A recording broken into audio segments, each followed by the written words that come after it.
하나님은 다 계획이 있으시구나 라는 제목으로 말씀 전하겠습니다. 우리나라 교육열은 입시열이라고 해도 될 정도로 많은 부모들이 자녀들을 오직 명문대에 진학시키겠다는 그런 꿈을 가지고 있습니다. 우리나라를 넘어서서 외국에 있는 명문대로도 많이 갑니다. 그런데 미국의 최고 명문대 리그인 아이비 리그에 진학한 한국 학생들이 절반 이상이 최하권에서 벗어나지 못한다고 합니다. 입시 공부를 치열하게 해서 아이비 리그에 들어갔는데 거기에서 세계 최고의 인재들과 경쟁하면서 이제 뒤처지는 거죠. 그 상대적인 박탈감과 절망감을 이겨내지 못하고 우울증 때문에 정신 상담을 하는 학생들도 많고 또 중도에 포기하는 학생들도 많다는 것입니다. 인생의 목적을 명문대학으로 삼으니 입학 이후에는 목적이 없어서 무너져 내리게 됩니다. 이것은 취직의 문제에서도 똑같습니다. 직장을 목적으로 삼으면 직장 취직 후에 무너집니다.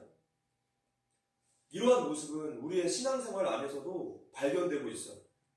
많은 성도들이 천국에 가는 것, 구원받는 일에 관심이 있지 구원받는 이후의 삶은 준비하지 않고 관심이 없다는 것입니다.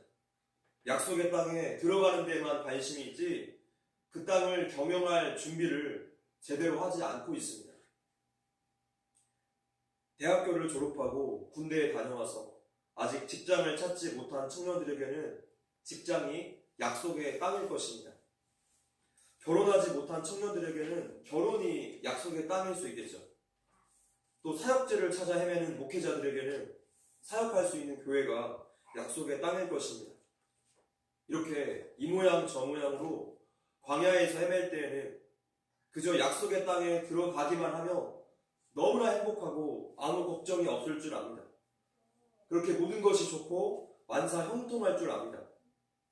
그러나 이 약속의 땅은 하나님이 주셨고 보내신 복의 땅임은 분명한데 거기에 아무런 문제가 없는 천국은 아니라는 것이죠.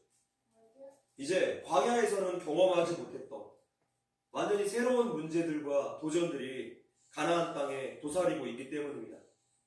그곳에는 호전적인 가나안 7 족속이 눈을 부릅뜨고 철제 무기로 무장한 채 곳곳에 요새화된 도시를 짓고 살고 있었습니다. 사랑하는 사람과 결혼하기만 꿈꾸던 처녀가 드디어 소원대로 시집을 갔어요. 드디어 약속의 땅에 입성한 거죠. 너무나 행복해서 환호성을 질렀는데 그 기쁨은 잠시였고 시집을 가보니까 가나안 7 족속보다 더 무서운 시어머니와 또 시누이들이 줄줄이 기다리고 있었어요.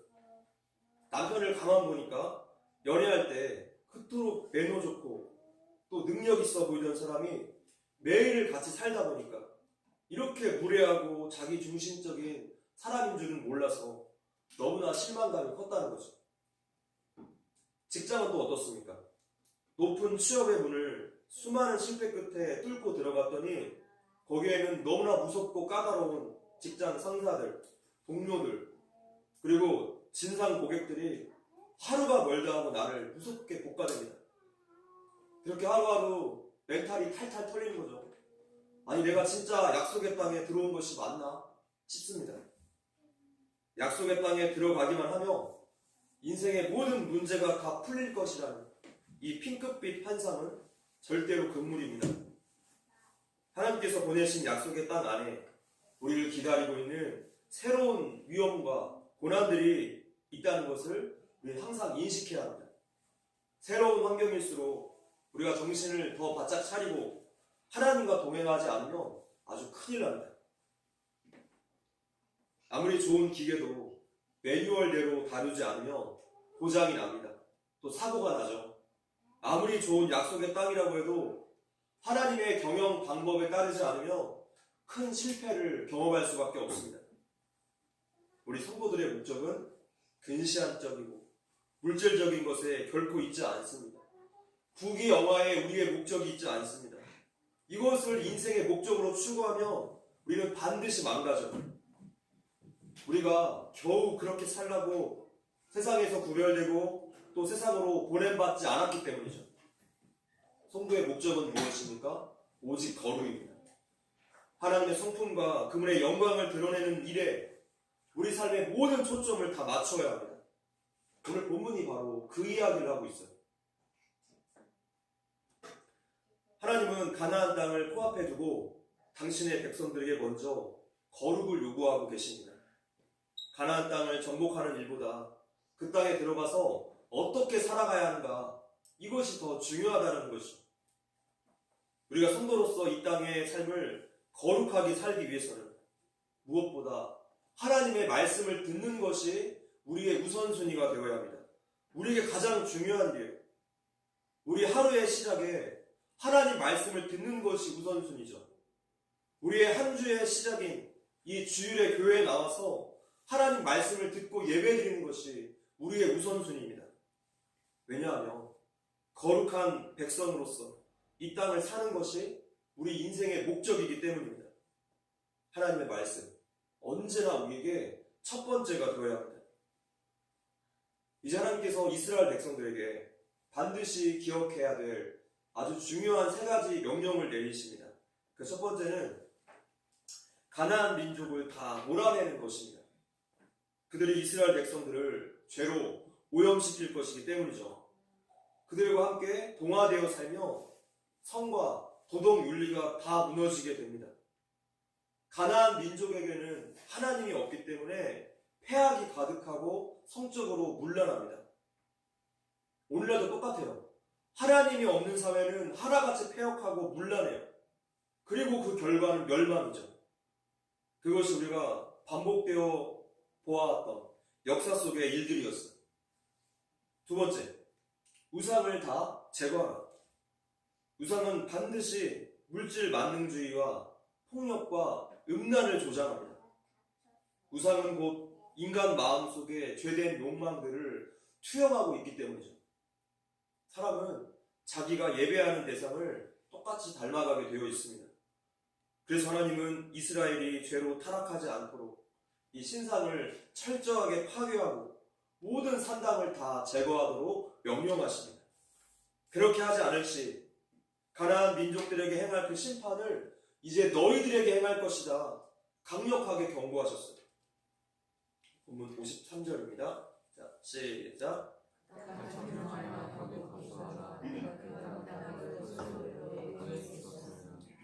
자, 우리가 보고 있는 이 한글 성경에는 생략된 말이 있는데, 이렇게 거주하라와 내가 사이에 왜냐하면이라는 접속사가 생략되었습니다. 그 땅을 점령하여 거기 거주하라. 왜냐하면 내가 그 땅을 너희 소유로 너희에게 주었기 때문이다. 자, 여기에서 이 왜냐하면이라는 접속사가 우리에게 굉장히 중요합니다. 이스라엘 백성들이 가나안 땅에 거주할 수 있게 된 원인, 그 힘이 어디에 있습니까? 이스라엘이 아니라 하나님이심을 지금 강조하고 있는 표현이에요. 하나님께서 그 땅을 너희에게 허락하셨기 때문에 이스라엘이 가나안에 거주할 수 있게 된 거죠. 마찬가지입니다. 우리의 구원도, 오늘 나에게 주어진 모든 환경도 우린 이것을 기억해야 돼요. 우리의 힘이 아니라, 우리의 공로가 아니라 오직 하나님의 은혜 때문에 우리가 구원을 얻었고 지금 이 현재의 삶을 누리고 있습니다. 나의 모든 것이 하나님의 은혜임을 인정하며 사는 성도와 내 힘으로 모든 것을 이루었다고 생각하는 성도의 삶의 모습이 아주 질적으로 다를 수밖에 없어요. 전자는 하나님의 은혜와 평강 가운데 자유함으로 또 겸손함으로 신앙생활을 할 수 있고, 후자는 율법의 그 무거운 짐을 지고 두려움과 불안함 가운데, 또한 다른 사람을 판단하는 그 교만함 가운데 아주 율법적인 신앙생활을 하게 될 것입니다. 우리는 어느 쪽입니까? 하나님의 은혜인가? 나의 공로인가? 부지런히 우리의 마음속 동기들을 확인해 보아야 할 것입니다. 가나안 땅이 얻어진 것은 이스라엘의 노력이 아닙니다. 하나님의 선물이죠. 그것도 그냥 우연히 어떤 로또 당첨되듯이 운 좋아서 얻어 걸린 선물이 아니라 아브라함 때부터 약속하신, 준비해 오신 하나님의 약속이었어요. 지금 이 약속이 수십 대를 거쳐서 이루어진 것입니다. 그 약속을 한번 확인해 봅시다. 창세기 13장 14절 읽어볼게요. 시작. 롯이 아브라함을 떠난 후에 아브라함에게 이르시되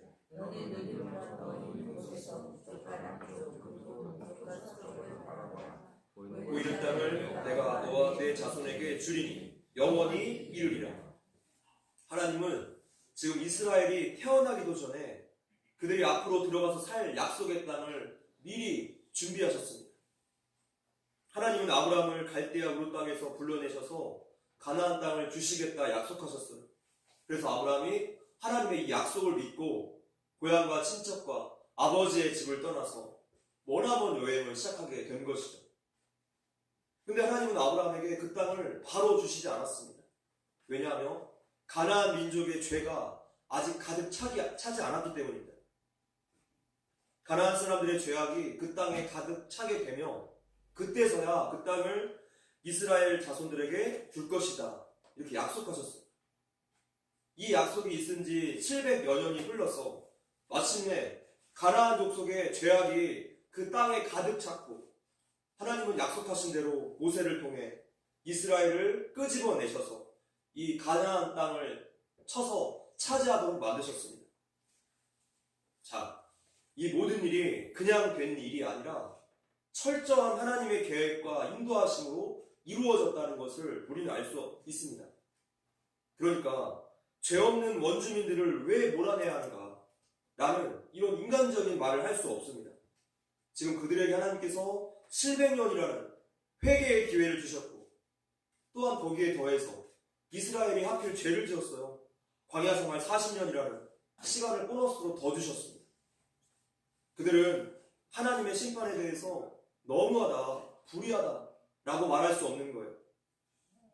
따라서 이스라엘 백성들의 가나안 땅 정복은 일찍이 아브라함에게 하신 약속의 성취입니다. 동시에 가나안 민족에게는 그 가증한 죄악에 대한 하나님의 준엄한 심판이었죠. 하나님은 너무나 철저하고 계획적이신 분이십니다.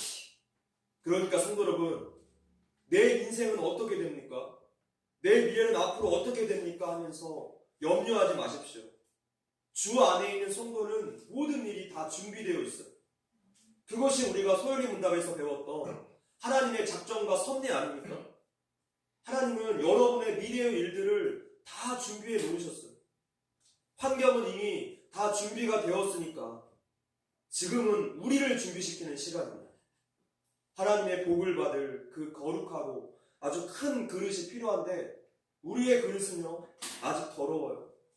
간장 종지 그릇만한 그런 그릇이기 때문에 하나님께서 광야의 길로 또 고난으로 연단의 시간으로 우리를 몰아넣으십니다. 그러니 우리는 이 광야의 길을 달게 걸어야 합니다. 하나님께 다 계획이 있습니다. 믿으십니까? 저는 우리나라에 대한 염려 때문에 5, 6개월간 잠을 거의 못 잤습니다. 성경을 수십 번을 읽어봤지만 왕후 에스더의 마음이 이렇게도 공감이 된 적은 정말 처음이었어요. 에스더서를 이토록 울면서 읽었던 적은 처음입니다.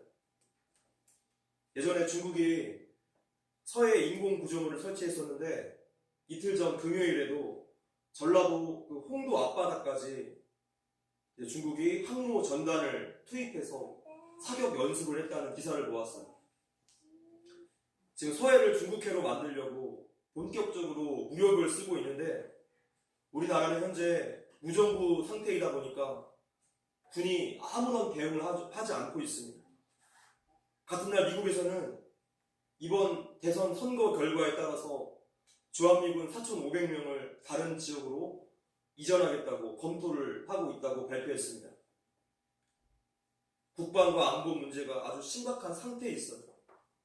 예전에 젤렌스키 대통령과 만났을 때 그때 트럼프 대통령의 메시지가 최근에 공개된 적이 있었는데 최근에 북한과 중국 때문에 대만과 우리나라가 전쟁 직전까지 갔다가 멈추었다는 그런 발표를 했습니다.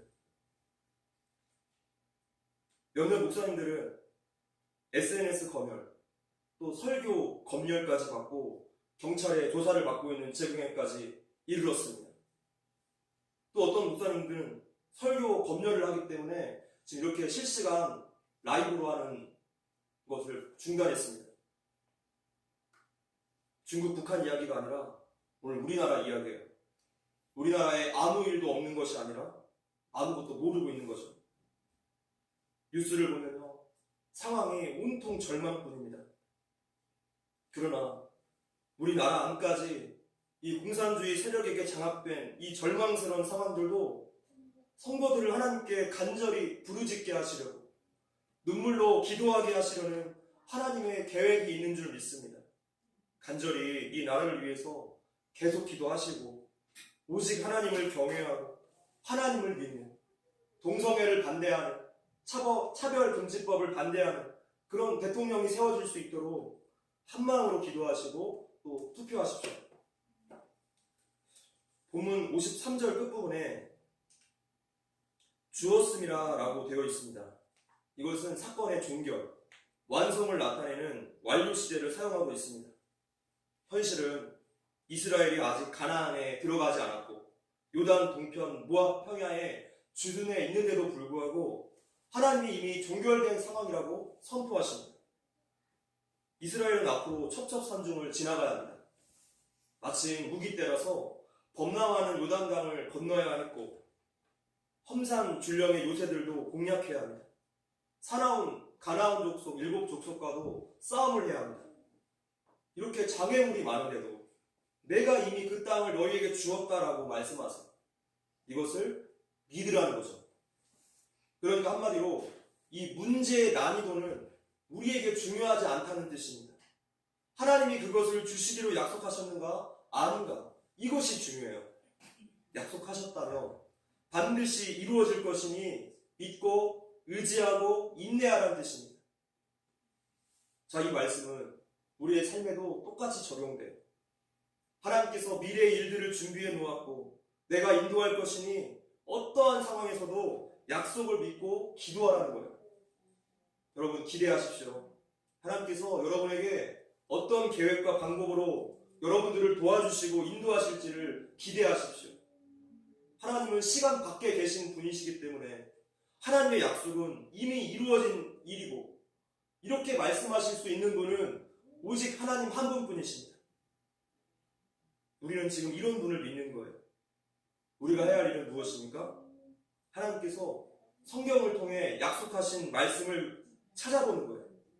부지런히 그 말씀, 그 약속들을 발견하고 이 약속 말씀 가지고 하나님께 호소하면서 기도해야지.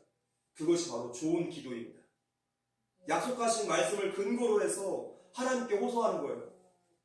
그것이 바로 우리 신앙의 선배들이 사용했던 아주 좋은 기도 방법이었습니다. 우리 하나님은 약속을 지키시는 분이십니다. 할렐루야. 이제 하나님의 명령 세 번째를 봅시다. 읽어볼까요? 시작. 그 땅을 제비뽑아 나누라. 54절입니다. 시작. 너희의 종족을 따라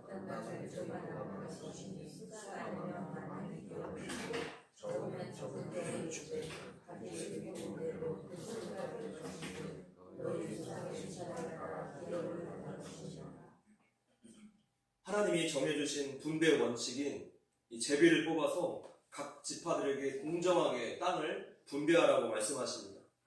그렇게 해야지 서로 좋은 땅을 차지하기 위한 그런 분쟁이 일어나지 않기 때문이죠. 성경에서 말씀하는 평등이라는 것은 결과의 평등, 이런 기계적인 평등이 전혀 아닙니다.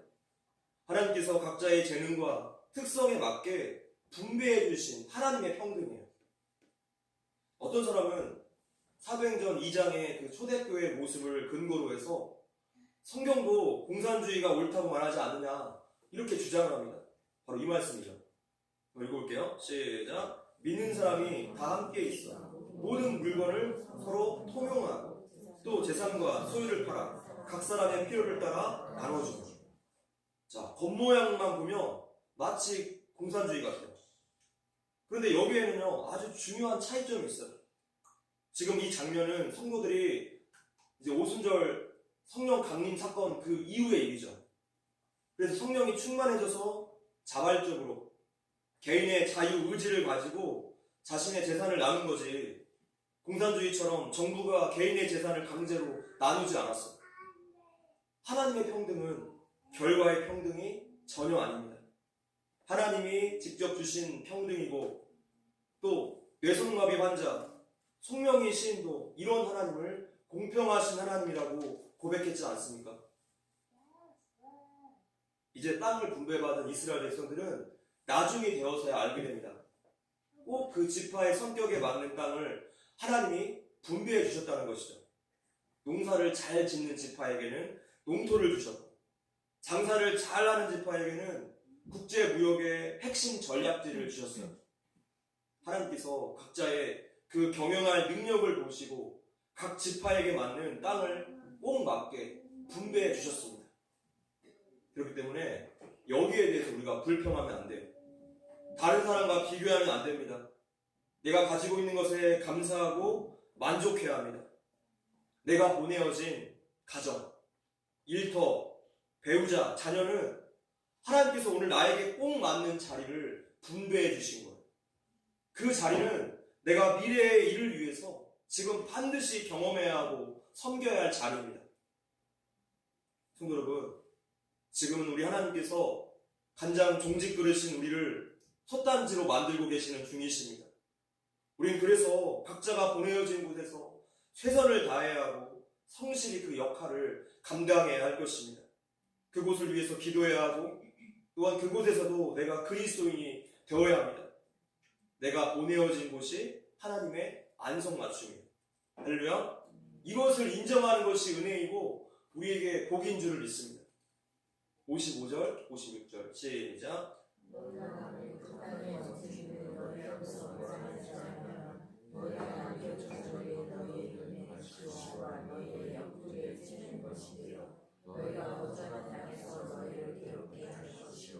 나는 그들에게 행하기로 생각한 것을 너희에게 행하리라.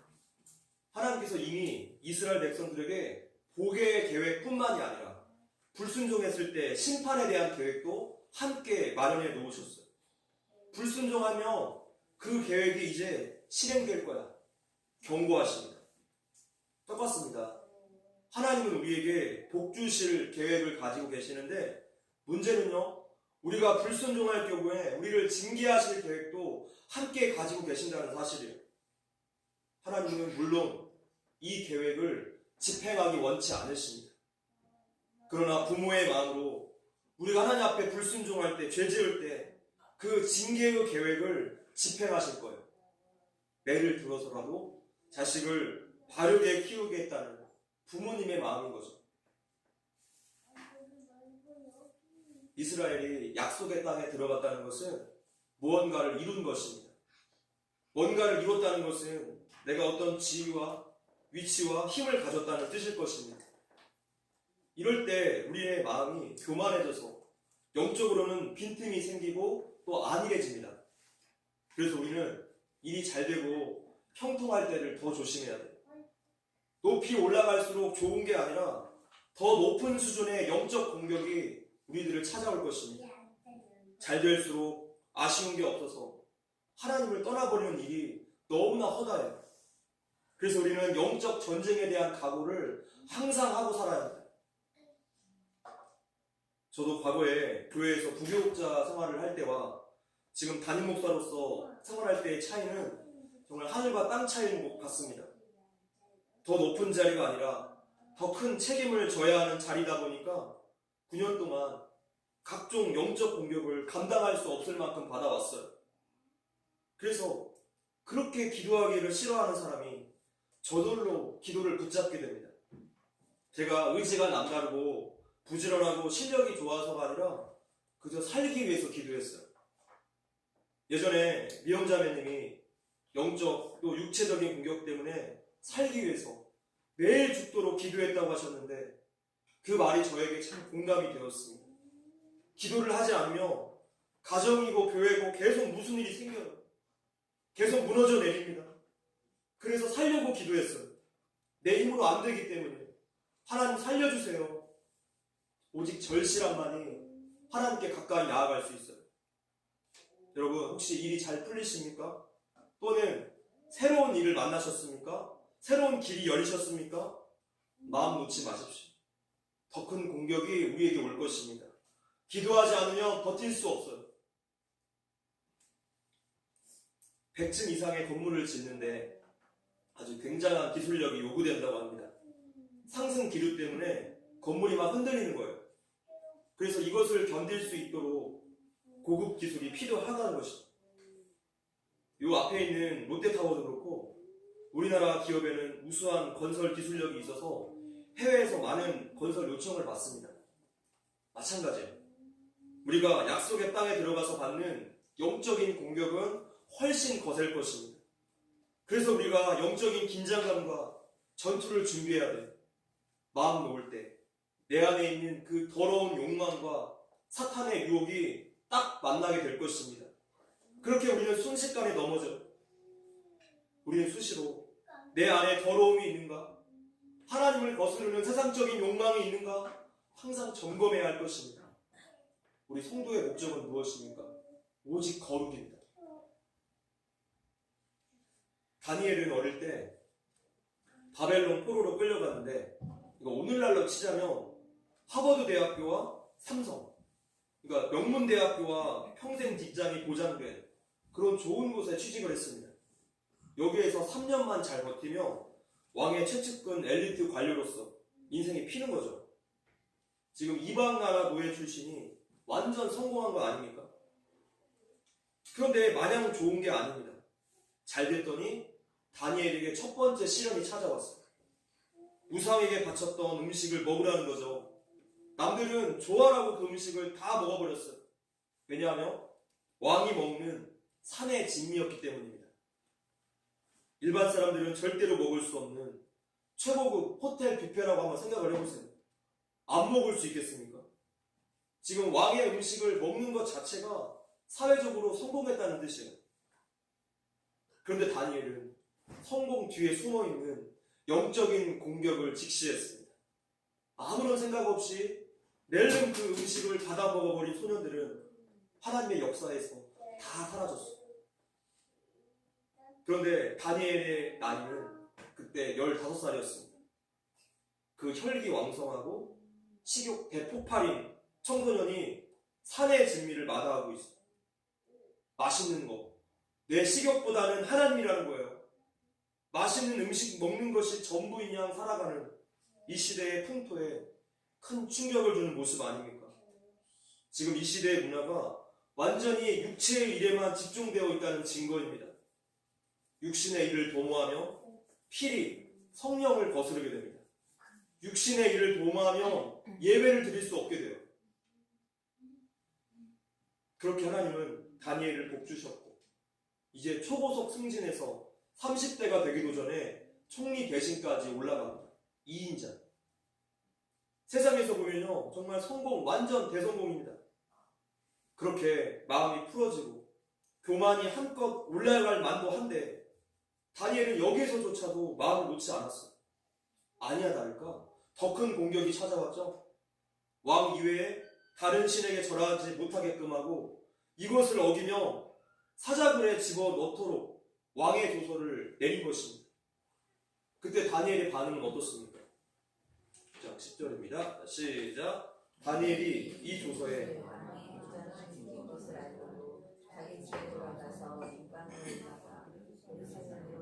창문을 열고 전에 하던 대로 하루 3번씩 무릎을 꿇고 기도하며 그의 하나님께 감사하였다.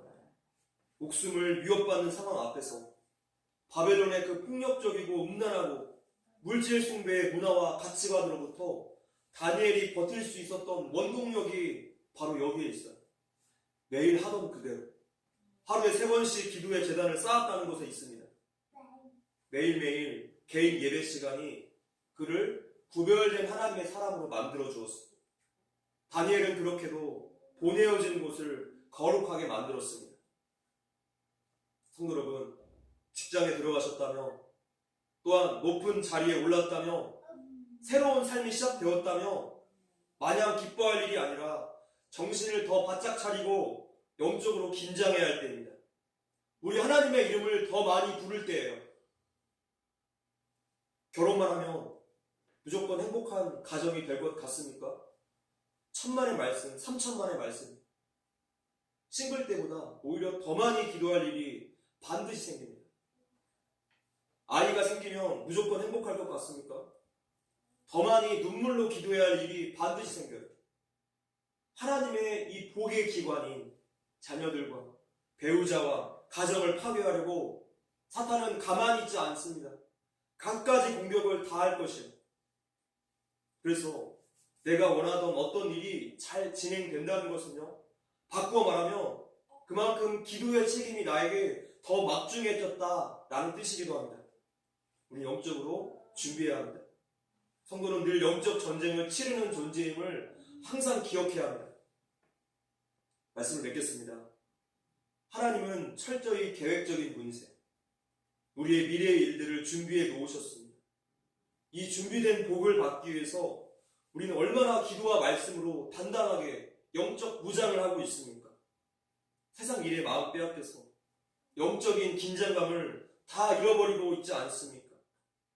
영적인 전쟁을 반드시 치러야 하는 존재. 우리 성도의 정체성을 기억하며 살고 계십니까? 몰아내지 않고 남겨둔 내 안의 우상들은 나중에 있어서 우리에게 가시가 되고 반드시 올무가 되어서 우리를 무너뜨리게 될 것입니다. 우리 하나님께는 복의 계획도 있지만 징계와 심판의 계획도 있다는 것을 우리가 기억해야 하겠습니다. 하나님께 다시 돌아가야 합니다. 우리의 초심을 회복해야 합니다. 광야에서의 그 눈물의 기도를 기억해야 합니다. 앞으로의 삶에 단단히 무장하십시오.